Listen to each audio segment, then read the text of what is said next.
আপনার হায়াতটাকে মূল্যায়ন করেন। আজকেই তওবা করে ফিরে আসেন, সময় অপচয় বন্ধ করেন, কোনটার ব্যাপারে সিরিয়াস হন। আবার বলছি, হয়তো বুঝতে পারছেন না। আইয়ুব আলাইহিস সালামের রোগটা হয়েছিল দেহে, দেহে বাইরে।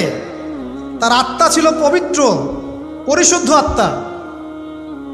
দেহের রোগের একটা পর্যায়ে যখন জিহ্বাটায় ইফেক্ট হলো, তখন জিকির করতে তার কষ্ট হচ্ছে, তখন তিনি দোয়া করছেন, আল্লাহ আমার এই রোগটাকে শেফা দিয়ে দাও। আর এখনকার পুরো জেনারেশন, এই সভ্যতার রোগ হচ্ছে ভিতরে ভিতরে, আত্মায়। দেহের রোগের চাইতে তার আত্মার রোগটা বেশি। এখন এই আত্মাটাকে যদি দেহ বানিয়ে দেওয়া হয় আর দেহটাকে আত্মার পোশাক পরিয়ে দেওয়া হয়, দুর্গন্ধে কেউ সামনে আসতে চাবে না এখন। তাই আইয়ুব আলাইহিস সালামের সেই দোয়া এখন আমাদের বেশি করা উচিত।